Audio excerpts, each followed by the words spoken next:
full with Frank Bradley, a 5:37 for you, a 5:39 for him. It was a close race, Steve. What was the speed? The speed, well, it wasn't 280, if that's what you want to know. It was about 273, but it looked like it hurt itself before it could get that big mile an hour. Yeah, it felt like it died a little bit about the 1,000-foot mark, but we're in the second round here. We'd like to get the speed record, but we also like to win the race, and we're in the hunt for the world championship, so you can't look ahead and try and just go for the speed record. You've got to try and win the race and stay even with LaHaye as far as the points chase goes here. Indeed. See you in the semifinal round. Thank you. So Joe Amato and crew head back to go to work on their machine as he continues his march toward yet another world championship and possibly his first U.S. Nationals title. That brings up in second round Darrell Gwynn as he faces Bill Mullins. And Darrell Gwynn, Paul, still cannot be counted out as a potential world champion. He's won 2 events this year, has some tremendous horsepower in the longest wheelbase car in all of drag racing. But in qualifying, Darrell had some problems. Watched the car in the near lane. A malfunction somewhere in the engine caused the supercharger to explode violently. A lot of fire, but Darrell was okay. Fortunately, all of the safety systems worked. As we take a look at it from a back angle, Gwynn's engine let go. Then Steve talked with him at the far end. Well, as you can see, a tremendous blower explosion here. All the safety straps have done their job. Most of the parts still remain on the engine, except one errant piece somehow punctured the right rear tire. So, Darrell Gwynn, did you have any control problems, or did it maintain pressure till you get it stopped? No, I don't think it became flat till pretty close around here, around the corner. But an explosion like that, the number one thing is you want to try and get the chute out right away. And that was the main objective, was get the car slowed down, because the run ain't over till you're around here and stopped and out of the car and safe. And that's the main thing I was trying to do, was get around this corner. Your temperament about things like this has changed considerably in the last couple of years. A blower explosion before just decimated you emotionally. Well, it did, but now with a little backing from Budweiser and Quaker State, these things... An attitude adjustment maybe somewhere along the line? Yeah, and an attitude adjustment from Dale Armstrong. I think this will... things like this happen, and you just got to make the best of them. So Darrell Gwynn saved himself, saved the car, and now faces this man, Bill Mullins. This is second round action, Top Fuel Eliminator. Bill is out of Pelham, Alabama, and experimenting with a unique combination. It's high gear only in that car, no transmission to shift. Now, earlier in the first round, he met up with this man, Gary Ormsby, Roseville, California, the #1 qualifier. Now here, let's look back at that race. In the far lane was Ormsby, in the near lane was Bill Mullins. Mullins was taking his time staging. You can see Ormsby's front wheels are already positioned and were for some time, and he continued to build heat, and that possibly caused him to have too much horsepower. He smoked the tires. What an upset in round #1. Don talked with him. One of the problems of having the fastest and quickest car at the event is you have so much horsepower, sometimes hard to deal with on that first round, isn't it? It's real hard, and it's right on the edge, as you well know, and it's a fine line there between getting down that racetrack and smoking the tires. We'd like to congratulate you on being the #1 qualifier and wish you the best at the next race. Okay, thanks, Don. So that action set up this confrontation between Mullins in the far lane and Gwynn in the near lane. Don Garlits, what do you think? Well, I think that Darrell Gwynn is really thinking about trying to get this national event under his belt. He needs this win and those bonus points to contest this world championship.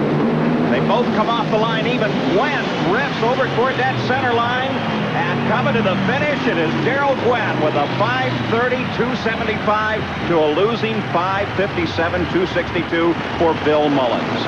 And that brings up Shirley Muldowney. She will face Michael Brotherton. And Shirley has lane choice. She's chosen the far lane. Now, she got that choice by the previous round elimination. The driver that turns the quickest time in the previous round will get the lane choice. Let's go to the far end. Steve is with Darrell Gwynn. Well, that was Darrell Gwynn's best performance of the entire weekend, a 5:30, but you had to drive it. It got loose in the middle, moved around. Yeah, it did. Actually, today, this car is an animal. We've been trying to find the power all weekend long, and thanks to all the hard work and crew last night, we worked our tails off to about 2 o'clock in the morning here. We heard a motor here late yesterday, and boy, the car's really coming around. Just hope we got lane choice for next round. So Shirley Muldowney is ready now to face Michael Brotherton. Shirley ran the best run of her career, a 5:28 in round #1. She also qualified with a 5:28. The 3-time world champion has a lot of confidence today. But first, she has to get by this man, and he gets tougher with every race. A first-year rookie, Michael Brotherton out of Tulsa, Oklahoma. Brotherton beat Gene Snow to get to this round of eliminations. Don Garlits, here's a rookie in the biggest drag race in the world. It's got to be tremendous pressure. Oh, it is, Paul. Tremendous pressure on the driver and the crew. You just wonder how they make the right decisions to keep that thing in one piece. And, of course, he's facing a tremendous name on the far side, Shirley Muldowney. As they come off the line, Muldowney gets ahead, coming away from the starting line, and continues the lead all the way to the finish. Shirley Muldowney with a 5:42.77 to Michael Brotherton's losing 5:55.266. And a bit of fire at the back of Brotherton's car. Nothing to be concerned with, Paul. A minor oil fire. It has extinguished itself, and I'll try to get a word with Shirley as soon as she's out of the car. Back at the starting line, second round action continues. Kim LaHaye, crew chief for her father, Dick LaHaye, is working on the engine there, and this does not appear to be normal, Don Garlits.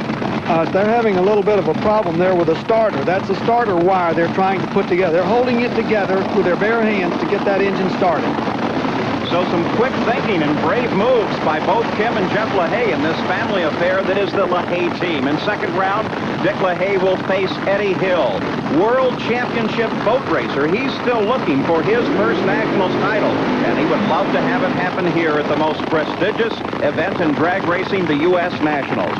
And Dick LaHaye, of course, is locked in battle with Joe Amato, fighting for the world championship. Let's go to the far end and Steve. Well, I'm standing with a lady who just recorded a career best top speed at 277 miles per hour. It's fast.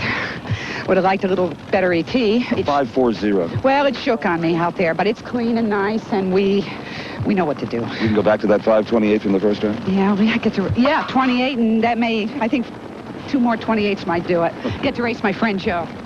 That's right, Shirley Muldowney and Joe Amato side by side.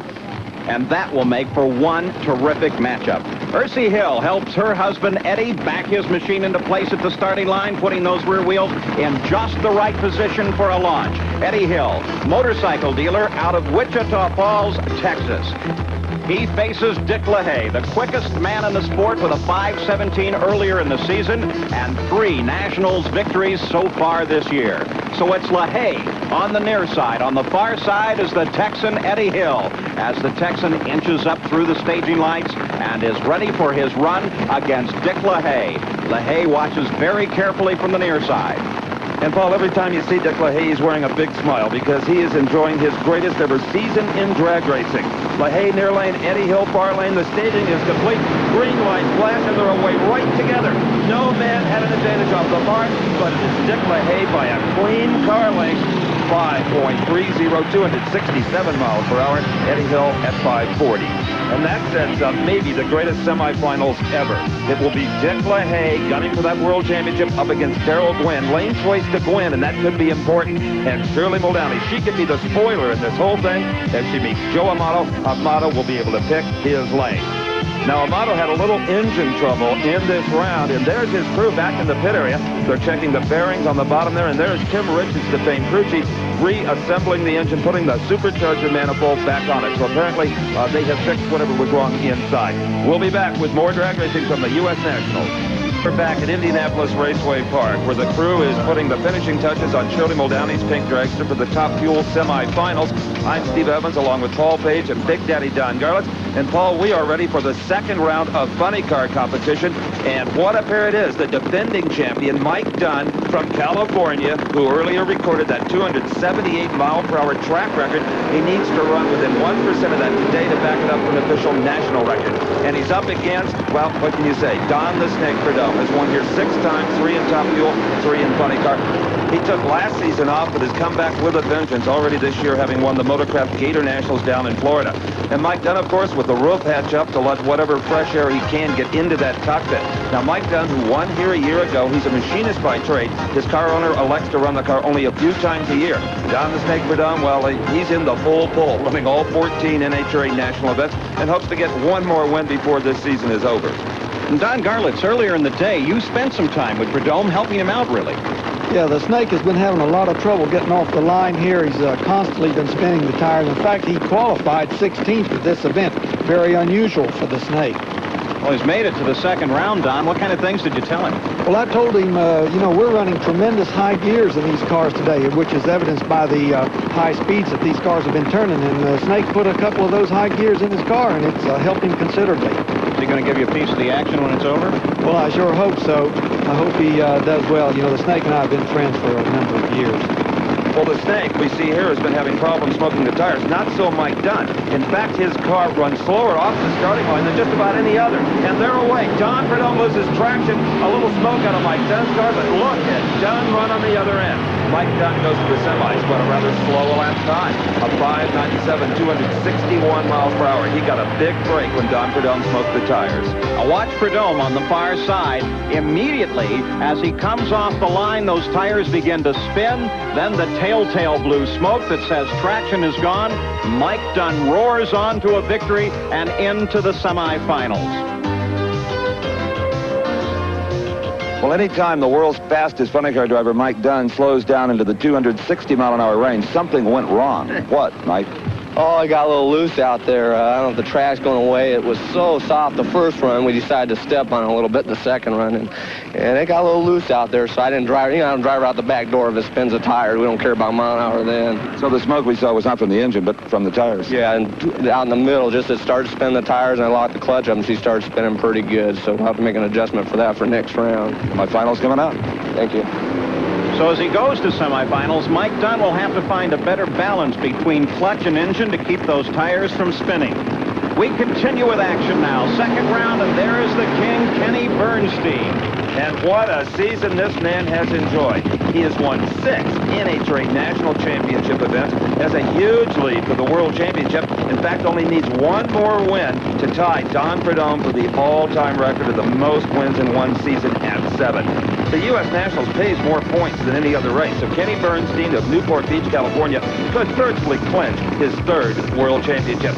Not to stop him, well, that's Ed the Ace McCullough. Him in California, he's won the U.S. Nationals 3 times, the first back in 1971. While shaking his head is the famed crew chief for Kenny Bernstein, Dale Armstrong.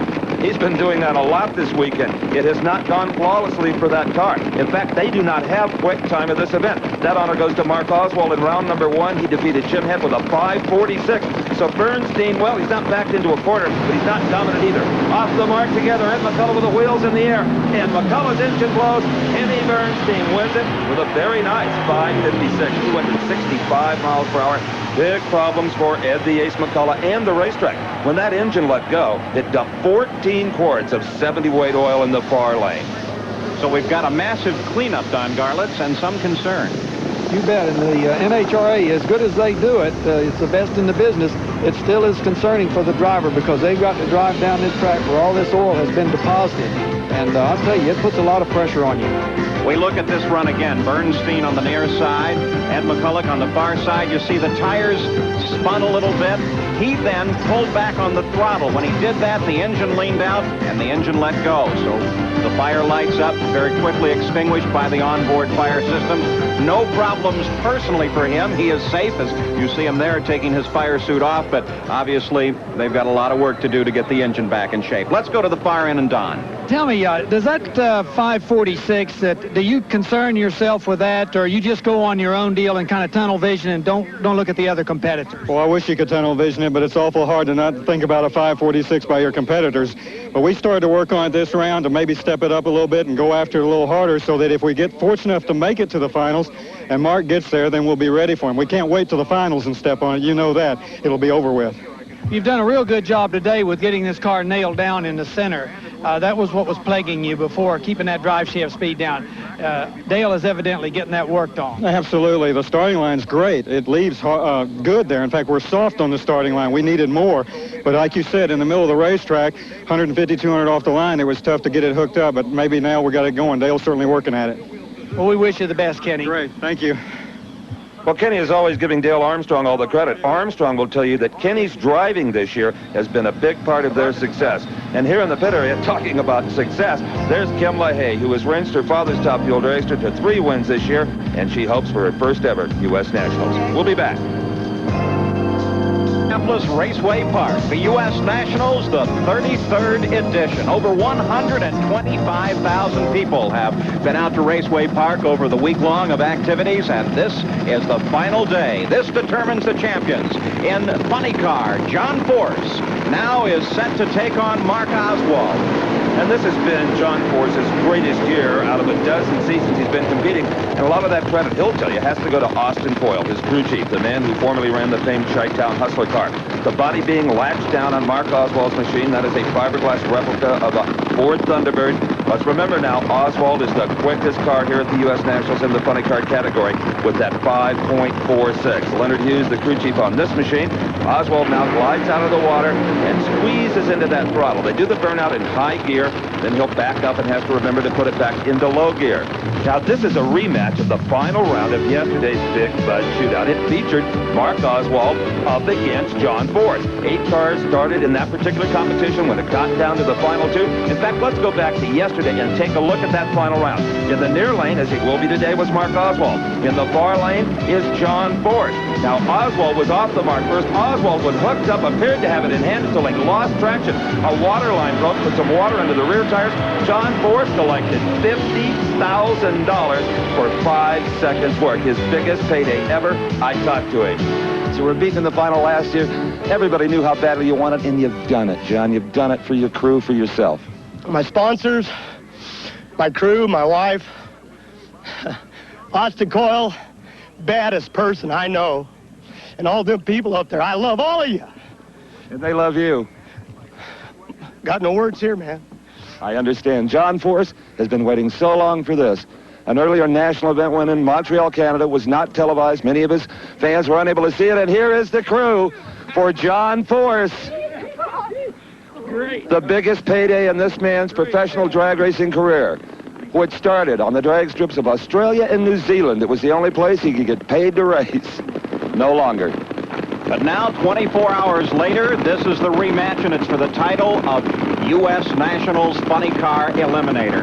Now, Don Garlits, John Force has an extra challenge. That is the lane that was oiled so badly earlier. Yes, he does, and it was a massive oil down, as Steve quoted, 14 quarts. And now John has got to be thinking about that. He makes a good run through it, no smoke off the tires, but Mark Oswald moves ahead. Reverse of yesterday as Oswald comes through with a 555, 260 miles an hour to Force's losing 568, 258 miles an hour. So Mark Oswald reverses the situation of the Big Bud Shootout and moves ahead in funny car eliminations. Here is Eric Reed in the far lane as he is ready to take on Johnny West. Now, this is one of those classic confrontations between a brand-new driver in Eric Reed and a long-time veteran in Johnny West. Down at the far end now, Steve is with Mark Oswald. Right now, Mark Oswald is far more concerned with win lights than he is the times it takes to get them. But that was a 5:55. Yeah, we're pretty happy with that. You know, the heat of the day, it's hard to run like that. That deal this morning, you know, was just an excellent run. Everything worked right. We're just happy to stay consistent, try to put the Thunderbird in the winner's circle. That's got a little hotter, a little more humid. That doesn't hurt. Doesn't help, brother. No, it doesn't. You know, we're happy with that. You know, we're keeping pace with Kenny and everybody like that, so things are looking good if we can keep things from falling off of it. See you in a little while. Thank you. Okay, right now, Don Garlits is with John Force. Well, that's kind of a heartbreaking way to go, but I think you made one heck of a run through that lane. Yeah, she was slick, and Coyle made a few changes up there, and it showed. We were happy that the performance come back, and the car came back and ran 60s again, and we were content with that. You bet a 568 with a massive oil down that was speaks highly of your driving, John, and the NHRA's cleanup crew. It was slick, and as far as, you know, we got down there, but going on to win this race, you know, there was big money here, but we got it yesterday, and maybe Oswald, he's a heck of a competitor to that team, and maybe he'll get it today, and don't matter, my bank wouldn't have taken that much money anyway. Well, if his bank won't, mine will. I'll be happy to take it for him. And once again, as we look at Johnny West on the line, we're looking at the combination of years of experience versus youth and enthusiasm. It's been a tough year for Johnny West in Chandler, Arizona. He's made 2 final rounds only to lose them both. Now for Eric Reed, it's been a very exciting year. He went to Frank Hawley's drag racing school, started his career. He's already got 1 win light. His first one ever came here this weekend, but what a perfect place to get it, Don Garlits. You bet. Imagine that. His first time out, and he beats Billy Meyer, one of the veterans of drag racing. He's got to be excited right about now. Hope it's not too exciting. What do you mean? Well, he's got to leave perfect on time, not red light, not be late, not spin the tires through that oil, not step on it too hard. I mean, he's got a lot on his mind, and he's thinking about that earlier win. And he does a good job until he loses traction. The car almost gets into the wall. Eric Reed manages to maintain control. Roland Leon, passive as ever, watches Johnny West, his driver, take the win at a 575, 255 miles per hour. And that will set the funny car semifinal pairing. With lane choice, it will be Kenny Bernstein when he faces Johnny West. Also with lane choice will be Mark Oswald. Oswald will be up against Mike Dunn, the defending U.S. national champion in the funny car semifinal. So with the funny car semis set, we continue with action at the 33rd U.S. Nationals. Round number 2 of Pro Stock. Darrell Alderman ready to take on Kenny Delco. The Pro Stock car is often called the factory hot rods because rules require them to maintain a stock body shape. But they're very sophisticated 500 cubic inch engines, 2 4-barrel carburetors, minimum weight of 2,350 pounds. And here is a driver that's getting everybody's attention, Darrell Alderman from Fairfield, Illinois. He has been cutting some beautiful light, and he'll need one when he faces Kenny Delco. Delco from Center Reach, New York. And, you know, the entire Pro Stock field will qualify within a 1/10 of a second, so the entire race is based upon reaction times. You've got to have a good one in this class. RPM's up to about 8,000, and they're off the mark. This is a beautiful race. Darrell Alderman in the far lane, Kenny Delco in the near lane. It is Alderman. Darrell Alderman, 7:59, and he beats a quicker 7:57 by Kenny Delco. That is the classic example of what the fans and the drivers call the hole shot, Paul. Watch the far lane. Alderman moves even before Delco has even thought about it. And it is that move alone that carries him all the way to the end of the quarter mile in the lead. The hole shot definitely making the difference here. As we look to mid-strip now, you can see Alderman still has the lead by a nose. Delco is closing, but the hole shot gains the win to Darrell Alderman. And there you can see the comparison of times, and it's all possible because the clock starts when the front wheels move, not when the light turns straight. Well, here is the pit area of Mike Dunn, the defending championship crew, hoping to take their driver to back-to-back U.S. Nationals titles. Well, they'll meet the quickest of them all, though, in the semis, Mark Oswald. We'll be back to the NHRA U.S. Nationals. Indianapolis Raceway Park. I'm Paul Page with Steve Evans and Don Garlits, and the crowd is loving the action here. But back in the hot pits, it's all work for Johnny West crew as they prepare his funny car to meet Kenny Bernstein's in the semi-final round. They have plenty of work ahead of them. In the meantime, out on the drag strip itself, we are in second round action of Pro Stock. And we'll be seeing Warren Johnson in his Oldsmobile up against this man, Joe Clark from Virginia. Now, Johnson started the year with a big victory at the Winter Nationals. Ever since then, though, they have continued to beat up on the man, including Bob Glidden taking away his speed record here at the U.S. Nationals. Now, Joe Clark, his Camaro, was about a 1/10 of a second slower in round number 1 action than was Warren Johnson. So Clark better be good off the starting line. Warren Johnson, well, this is a relatively new car. He's got to be pleased so far, though, with its performance. Here is W.J. Duluth, Georgia, a graduate engineer, a man who designs and builds his own cars and engines. There you can see that tachometer needle. Right now it's at about 1,100. It will zoom to about 8,500 RPM, Don Garlits. These cars have to leave at full throttle because they're not supercharged. They're normally aspirated engines. And there's a red light for Joe Clark. By that, we mean a foul start. He is automatically disqualified. He left too soon. There's 4/10 of a second between that last yellow light on the tree and the green. If you try to over-anticipate, as Clark did, wanting a hole shot, and that front wheel moves out of the beam before the green light circuit is complete, it'll move right to red, and you see it there in the far lane. And of course, at the same time, Warren Johnson reacted and came off the line very early as well. So with Warren Johnson moving ahead to the semis in Pro Stock, here is Butch Leal. He will face Jerry Ekman.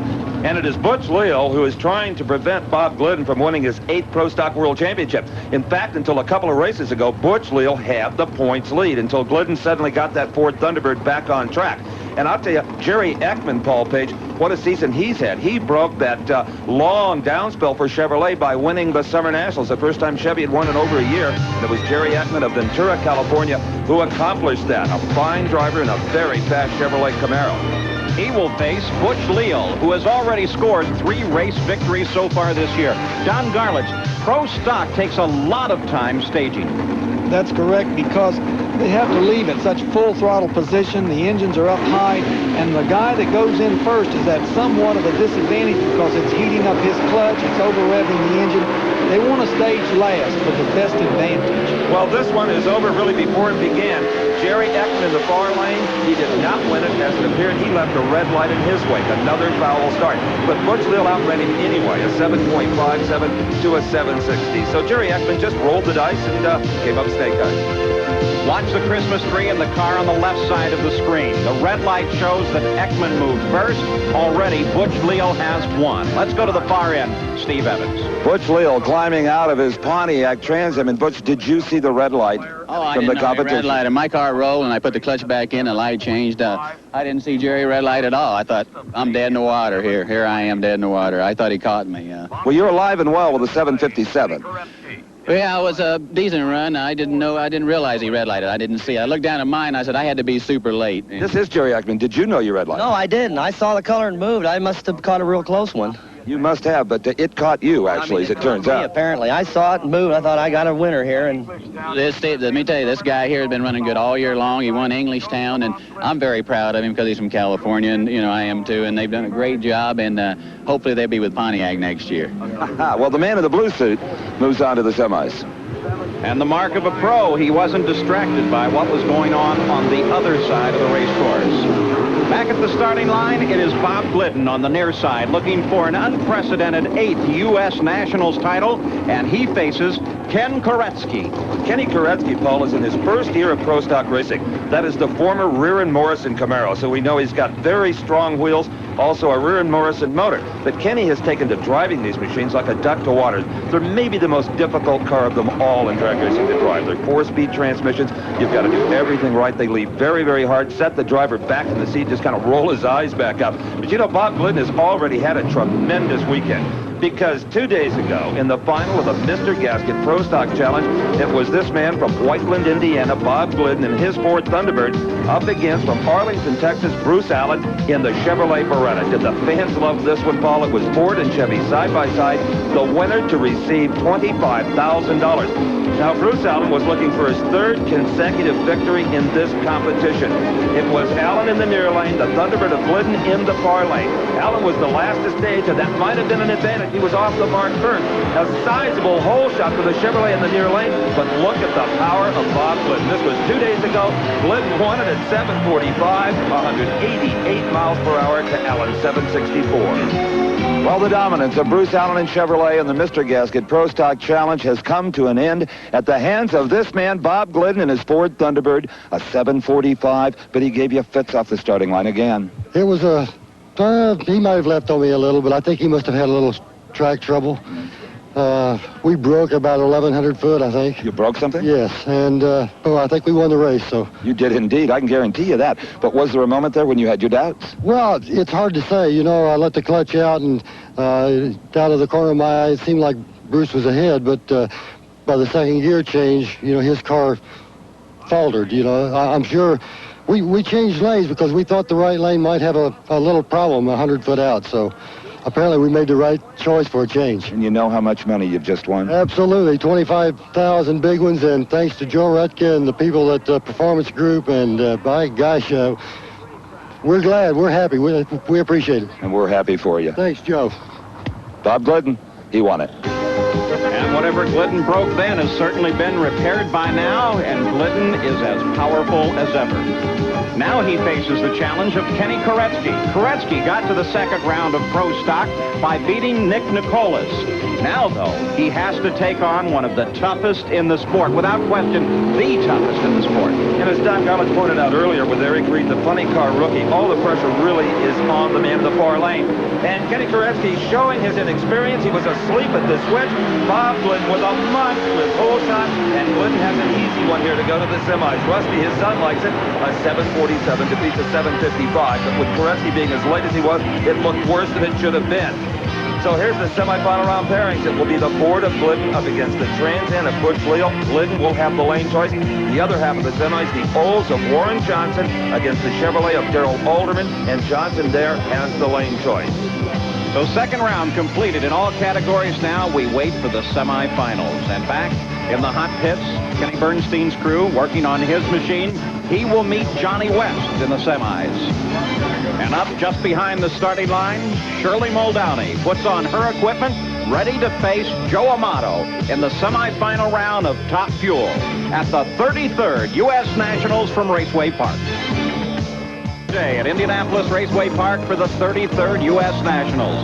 Paul Page along with Steve Evans and Don Garlits. We're ready now for the semifinal rounds in Top Fuel. And there is Shirley Muldowney ready to face Joe Amato, Don. This is the very best performance that I've seen out of Shirley in a number of years. That 5:28 earlier is really impressive. You know, Don, when you scored your first U.S. Nationals title back in '64, you were talking 1,200 or so horsepower. Now we're talking 3,000 plus horsepower. A lot of stress on the powertrain. Back at the first U.S. Nationals in '55, the dragsters all used early model Ford junkyard rear ends that they narrowed up at home. Investment, probably about $30. As the horsepower grew, they went to what's called a 9-inch Ford, and here's one of those housings already narrowed. And you know what? These are still plenty adequate in any of the gasoline-burning classes. But when it comes to the nitro cars, 3,000 horsepower, only a special-made custom unit will do. And this is the one from Strange Engineering. We have set the inspection cover aside so you can see that it is on the top of the housing for easy maintenance, and it's easy to change that ring gear in there for whatever ratio you want. Now, in there, you don't see spider gears or limited slip or posit traction. You don't need it. These are straight-line cars. What you will find is a live axle running through the unit. The axle is a billet chromoly steel, and it's all one piece, splined where it runs through the ring gear. Now, over here under the inspection cover, you can see where the drive shaft connects to the pinion. It's very low in the car to keep the weight low in the automobile. Now, these are expensive. $3,750 without the brakes, but you only buy one. They're so durable. Ask Don Garlits. He had the same rear end in both his Top Fuel dragsters that crashed at high speed. They are truly bulletproof. Don, I assume that you still believe in them. I certainly do. The one that was in the crash at Spokane is still alive and well. Now we're taking a look, Don Garlits, at a run between Shirley Muldowney and Joe Amato. Shirley's not really in the points fight for the World Championship, but Gwen, LaHaye, and Amato all are. She could be a spoiler. That's right, and she certainly has the ET to back it up. She could win this race easily, and Joe Amato knows this. There's really less pressure on Shirley Muldowney in this situation than there is Joe for those very reasons you guys just explained. Now, Amato has already turned on the pre-stage. Shirley Muldowney instantly moves up. She doesn't want to hold anybody up here. As we've said before, if you sit there too long, you can build more power than either of you need. Shirley Muldowney, she has run quicker at 5:28 than Amato. It is Amato away first. Shirley Muldowney, Joe Amato, what a great drag race on the big end. It is the muscle of Amato. Jerry Amato celebrating Joe's 5:32. Shirley Muldowney close at 5:40. So Joe Amato goes into his second NHRA U.S. Nationals final round. He was beaten in 1984 by Gary Beck. Who will he race? Will it be Darrell Gwynn? Here with a powerful, thundering burnout. Darrell Gwynn very intent on getting those tires good and hot and laying down some rubber on the track. Or will Joe Amato race Dick LaHaye, the man he is battling for the World Championship? Well, really both of these guys, but LaHaye is closer in the points. So while on one hand there is the U.S. Nationals title here on the line, it's also definitely a battle for the World Championship. Now let's go down to the far end. Don Garlits is with Joe Amato. Well, a real fine 5:32, Joe, 277. You're in the finals. Well, that's all we started to do. You know, the speed, we'd like to get to 280, but we're kind of concentrating on the World Championship right now, Don, and winning the race here. And it's going to be interesting. I wish, you know, we're both kind of tough race here up there. I hope the LaHaye could get knocked out by Darrell, but it's going to be real close. So that's really what I want to hear. Well, I think that 5:32, that's going to be good. You know, the cars get tired toward the end of the day, and it's hot out here this afternoon, so that's a very respectable time. You could very well have lane choice. Well, the both of them ran a 30 in the heat a little while ago, and it's starting to cool off a little bit, but Timmy, we burned the piston in the last run, so we had to do a little bit of adjustment on the fuel system, but they did a good job. And what did Shirley run? Shirley ran 5:40. 5:40, yeah. I knew she was going to be right there, so we just trying to step it up a little bit. We're just trying to be consistent and get to the final here. This is the U.S. Nationals. You bet. Good luck, Joe. Amato is still talking about the speed, because if he can back up that 282, it's worth 200 bonus points towards our World Championship. In the background, you can see Kim LaHaye looking over that car, making sure there's no leaks, anything wrong. And Don Garlits, look at LaHaye. He's getting psyched up. You bet he is. He wants to beat that kid because he's got to hold him back. We got bonus points here at Indianapolis. That's right. It pays more than any other race. A good job here can go a long ways. Don, put yourself in LaHaye's position. How would you have approached this race? Just exactly the way he's doing it. I would want to beat Darrell. But, you know, Darrell is not going to be psyched out. He's a very seasoned Top Fuel driver now. That's right. There were a few times a few years ago when you beat him, in fact, including right here at the U.S. Nationals, and maybe you could psych him a bit then. Yeah, I was just beating at the line. It was experience was doing the job. Darrell is very experienced now. You got to outrun him. And look at this race. It is LaHaye. He does outrun Darrell Gwynn. It will be Dick LaHaye and Joe Amato in the final. Wow, was this close? A 5:33 to a 5:39. One terrific race, though. Very, very close all the way down the strip. We take a look at it again, Don Garlits. Yes, as you can see, the reaction times are almost identical as both cars leave the line, just like they're tied together. But LaHaye's horsepower begins to pay off. And notice Darrell Gwynn moves over toward the center line just a little bit, gets out of the groove, and it cost him the race. So Dick LaHaye goes on to the win with a 5:33, and he will face Joe Amato in the final rounds. Amato, with his 5:32, will have the lane choice. Dick LaHaye has made his first ever U.S. Nationals final round, preventing Darrell Gwynn from being in his third final. A 5:33, you've lost lane choice. Well, we run 33 over there. Joe likes that lane. He'll probably go over there. I'm tickled to death to be put back in the left lane, which we'll wait and see what he does. You know, it's the U.S. Nationals when you see competition this keen. That was a horse race, and it's a pick-em final, really. Oh, it certainly is. It's just, we'll go up there and race and hope for the best. See you there. Thanks, Dave. And just another example of how important this event is to the drivers. The semifinal rounds and funny cars coming up at the U.S. Nationals. You've come to the right place. Indianapolis Raceway Park, the NHRA U.S. Nationals. We're in the semifinal round of funny car competition. It will be Kenny Bernstein up against Johnny West. And Don Garlits, did you ever consider campaigning one of these cars instead of a fuel dragster? No, I never did. I've always liked the open cars, you know, where you can see the wheels and everything. I never liked it when they pull that body down. A little claustrophobic? I think so, and that also it's real fumey in there, and you get the feeling that maybe it could all just burst into flames at any time. Of course, it never does. Oh, no, I've never seen one of these burned to the ground. You know, Don, the funny car racers will tell you that they run their engines harder than you guys do in Top Fuel. Is that true? Not always. There are instances where they run them harder, but you can see by like that Darrell Gwynn's fire earlier, we run the cars pretty hard in Top Fuel. Of course, the funny car is carrying a couple of 100 pounds more weight. They don't have the engine in the rear of the car for more traction. It takes a different approach. It's a totally different approach, and the tuner is a different deal. Some of the things work in Top Fuel. Some of Armstrong's tricks have worked on Darrell Gwynn's car, but basically, it's a different approach. Don, how much of a psychological advantage does Bernstein have in this matchup? It's a tremendous psychological advantage because Johnny West, on an even start here with Bernstein, cannot outrun him. The statistics will back me up on that. So he's got to get him out of the gate, or Bernstein's got to do something wrong. And so that's really tough on him. So all the pressure with the man in the far lane, Johnny West, as he faces Kenny Bernstein. And West comes off the line first. West actually leaves ahead of Bernstein. They're running even halfway, but Kenny Bernstein pours on the power in the end, and Johnny West looked great, but still it was Kenny Bernstein with a 5:54, 271. That's right. Johnny West fired his best shot. Good reaction time, good ET, but it just didn't come up to that massive horsepower. Watch closely here in this replay. You can see West is out front very decisively. Then here comes that Armstrong power. He's coming on down, and he powers right on by him. So Kenny Bernstein takes the win and moves into the final round by beating Johnny West.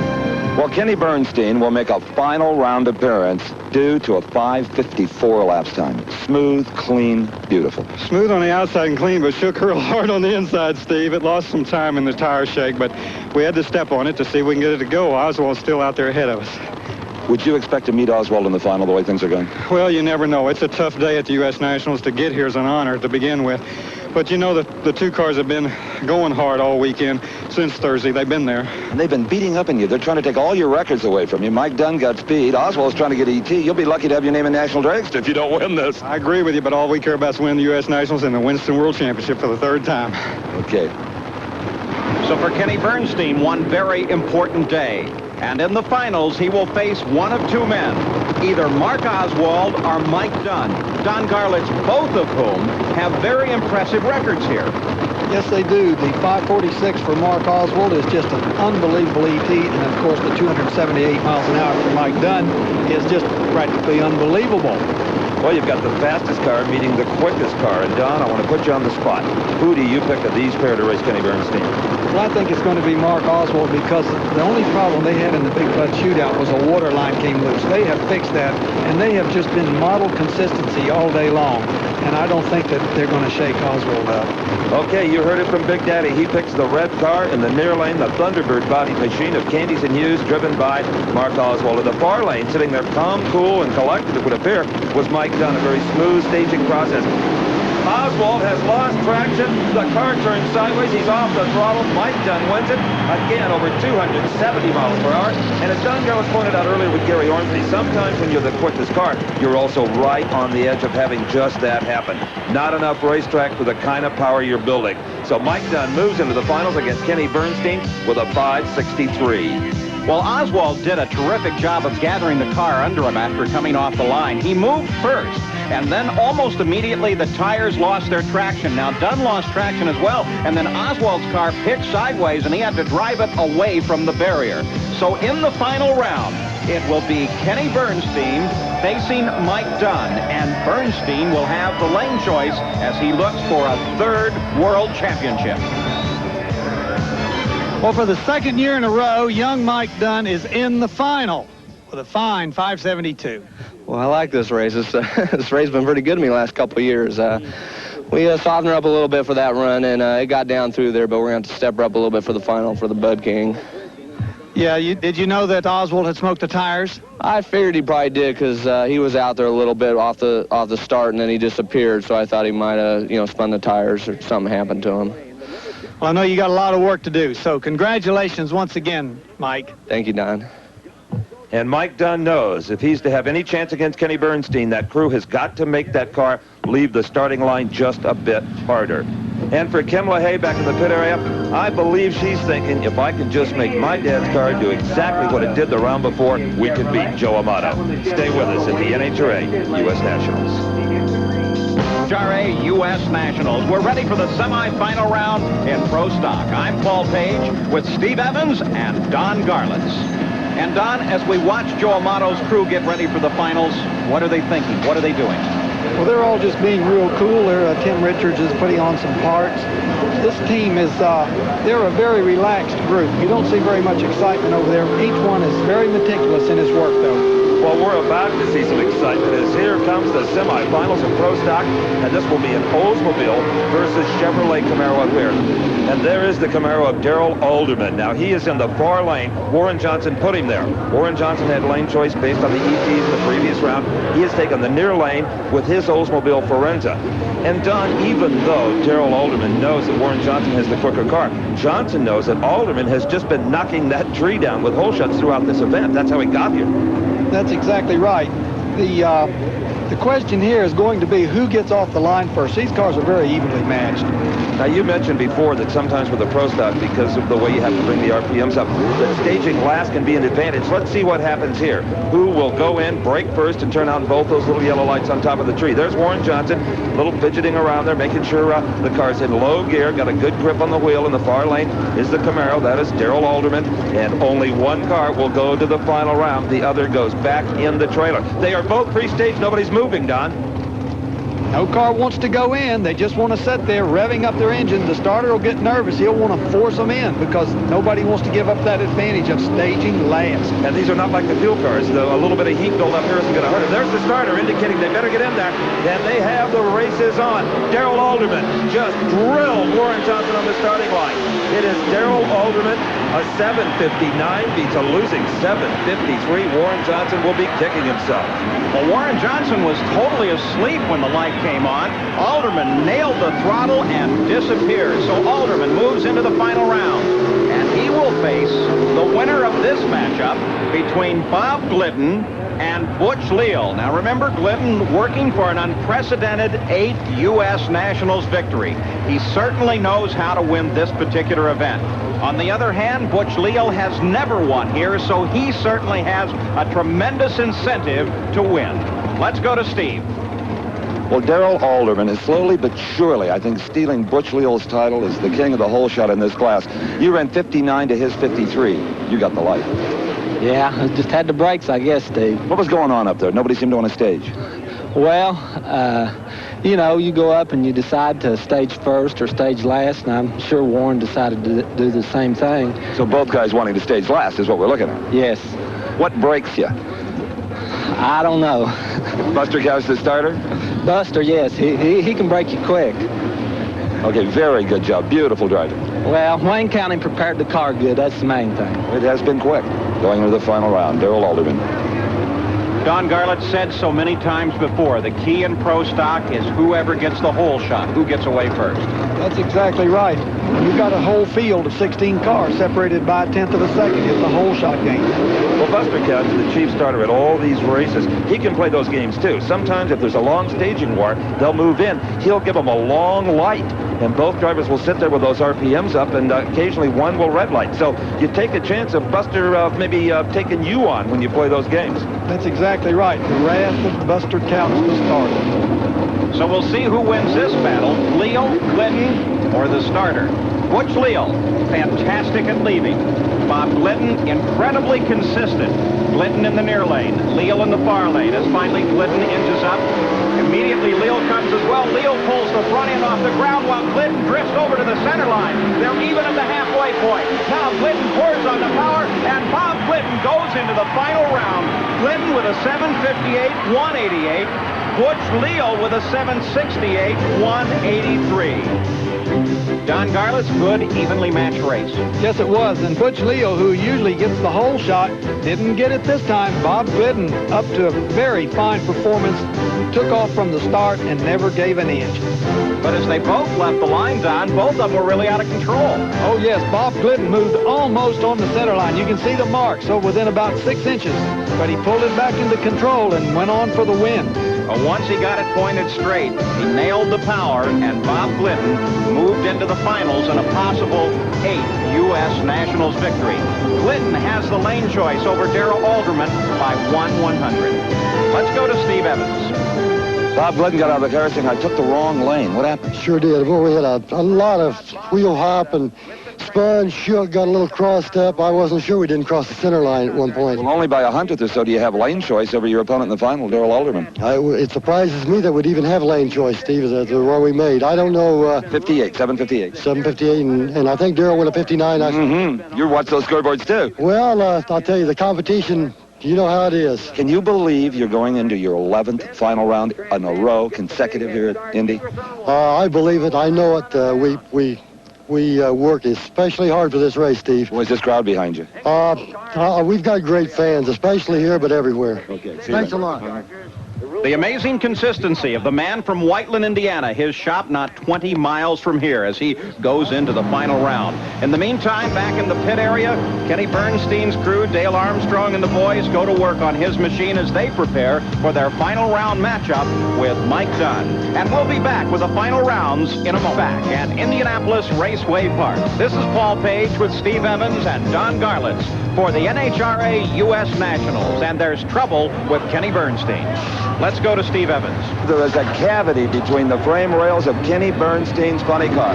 40 minutes into what they thought was routine maintenance, a problem has been discovered with this engine. It's the idler in the gear drive at the front of the motor. They're having to change engines. Now, Dale Armstrong and crew do not believe in trying to use complete motors with blower injectors and fuel system. They prefer to strip all the parts, exterior parts, off the existing engine. Well, that takes an awful lot of time. They are really up against it here. Had they found this problem when they first got back to the pits, well, it wouldn't be that big a deal. It is a tremendous task for them to get a new motor in this car with the time available to them. If they pull this off, they are indeed the best in drag racing. There's definitely a full-bore thrash underway in the Bernstein pit. In the meantime, it's the finals of Pro Stock. Bob Glidden ready to take on Darrell Alderman. But Don Garlits, you've had exactly the same problem Bernstein has now. How much trouble is he in? He's in very serious trouble because they've got to get this race over with. They could run without Bernstein. That same problem put me out in Phoenix a couple of years ago. Well, in addition to the fact that the final is coming up in Funny Car, there is also the threat of rain, and NHRA will want to get this event completed before that rain hits Indianapolis Raceway Park. Back to this final round, Pro Stock.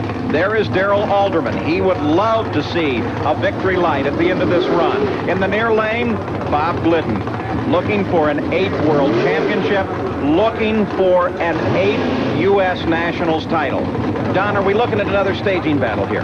We could well be because Darrell Alderman, he's got nothing to lose. Glidden is the fastest car, the quickest car in this race, so he wants to do everything that he can to put the hurt on him. Of course, Bob Glidden has been in this position so many times before. Does it maybe not affect him at all? I don't think it does. I think Bob is extra cool. They come off the line even. Glidden on the near side. Alderman the far side. They're even at the halfway point. Now Glidden pulls ahead and edges him out at the line. Bob Glidden has done it. An 8th U.S. Nationals title for Bob Glidden. Look at Etta and the crew. Boy, are they happy with that one. Bob Glidden with a 743-188 to Alderman's losing 752-189. Big Daddy, let's look at it again. Now we can see Darrell Alderman made a fine move off the starting line, but Bob Glidden had the tremendous power of that Thunderbird, and he passed him just shortly out about 300 feet and went on down to victory. Well, with the Gliddens, it's a family affair of racing. Wife Etta, sons Rusty and Billy, they all work together on the car, and of course, they win together. Let's go to the far end and Steve Evans. Well, Darrell Alderman gave it everything he had, but the Chevrolet was no match for this Thunderbird. Bob Glidden, that's 8 U.S. Nationals titles. That's right, Steve. The Thunderbird was thundering today, for sure. I'll tell you. I know how I feel. Ed and the kids have got to feel great right now. Darrell did give us a good race until neck to neck till half track. Damn, I'm telling you. This was a little tougher race for you than it might have looked like from the grandstands. Well, yes. The prior round, we had wheel hop really bad. Got crossed up, nearly hit Butch. We had no idea what was going to happen.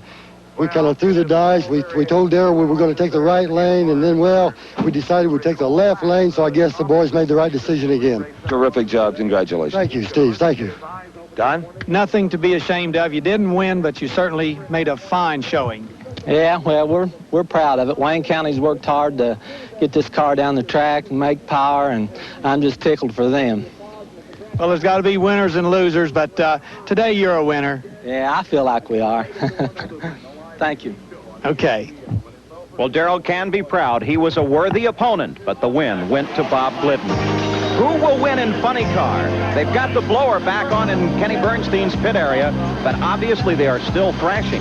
And the call has gone out to bring the cars to the line. This is in Kenny Bernstein's pit area, where they have just fired the engine. Now, they're running a test to make sure that this engine is ready to go, but we're ready for Top Fuel. For the past 3 years, it's been this man, Don Garlits, whom I've interviewed as the winner of Top Fuel. Big Daddy, Who do you think we'll interview this time? Well, I kind of think you're going to interview Joe Amato. LaHaye is pretty cagey, but he ran 100th slower than Joe did. And I think that Joe will step his car up just a little bit. I'm a little afraid that Dick is going to smoke the tires trying to make a better, quicker ET. Well, you know, this is a tremendous break in the 33-year tradition of the U.S. Nationals. Normally, Top Fuel would be the final round.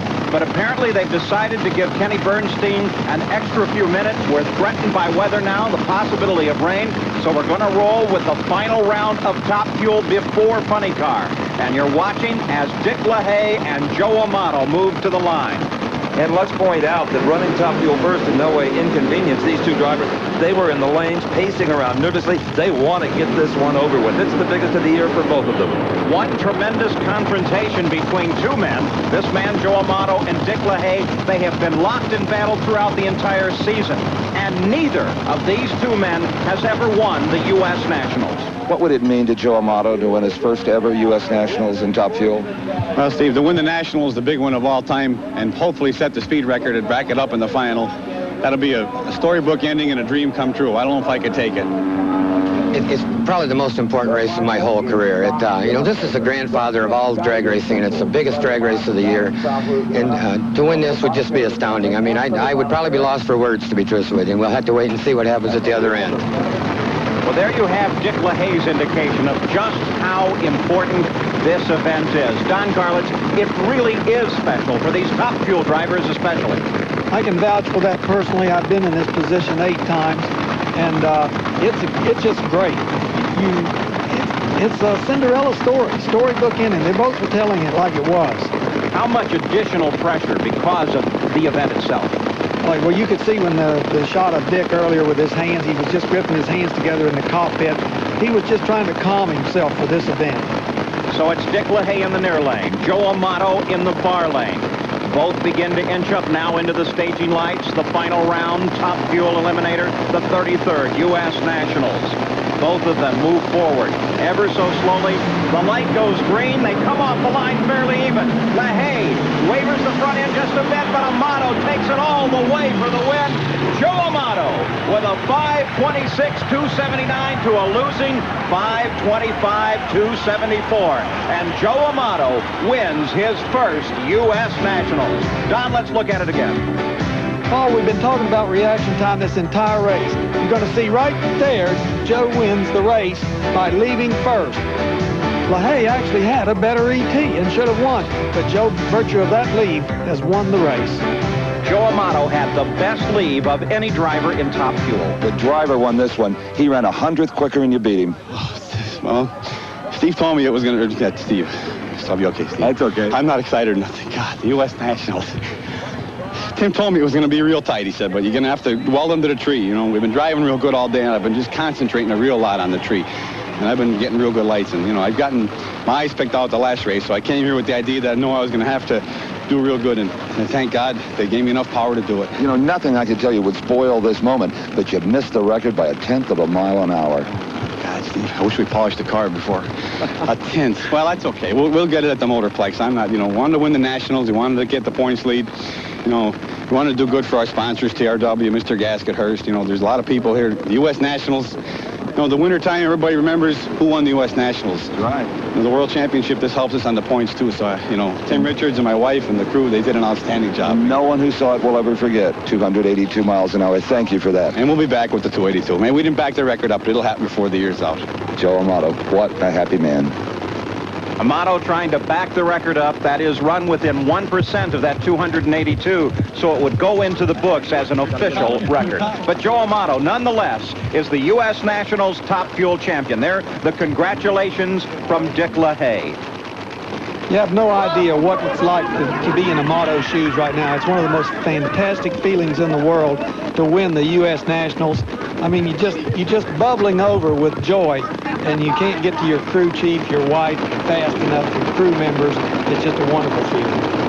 One man yet to feel that kind of joy.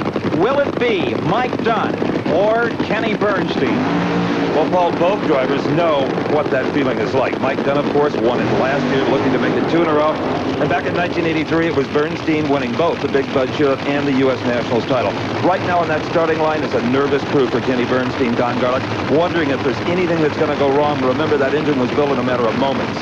Let me tell you, that crew isn't the only one that's nervous. Kenny Bernstein is plenty nervous right now. He's inside that thing. If one hose or one bolt has been left loose, he could be a dead man if the sequence was wrong. So he's thinking about it. Did everybody do their job under that tremendous pressure that they were under correctly? And the challenge to the crew of the Joe Paisano machine was to get that car to leave the starting line. I've said it before, and I'll say it again. That's the only weak link in that car. The speeds indicate it's got all the power it needs. That's exactly right. They have got to get it off the line, and they've got to get it off the line first because they have not been getting the good EPs that Kenny Bernstein has been getting all day long. Bernstein the near lane, Mike Dunn the far lane. Bernstein's engine only has to last 5 seconds, but will it hold? Dunn's traction goes up in smoke, and Kenny Bernstein has done it. Kenny Bernstein wins funny car for the U.S. Nationals, and with it, the World Championship. Look at the celebration around with Kenny Bernstein's crew. They congratulate Dale Armstrong. They should congratulate themselves. They got the engine working. And as you can see there, they've stepped up Mike Dunn's car just a little too much. It smokes the tires and leans out. Well, Bernstein's car powers on down the track to victory. And proving once again in racing that no one ever does it alone. The crew made a difference. There's not another crew in drag racing that could have put this man on the starting line with the troubles between rounds. Can you believe you're even here? No, it's hard. And you said it. The crew, Dale Armstrong, Mike Wood, Jim Mayle, Charlie Nielsen, and Darrell Gwynn's crew, and all our friends. Tom McEwen was in there. Magoosh, the Coors Goose come in there and helped everybody. We couldn't do it without them, I'll tell you. And Budweiser, Quaker State, and Buick.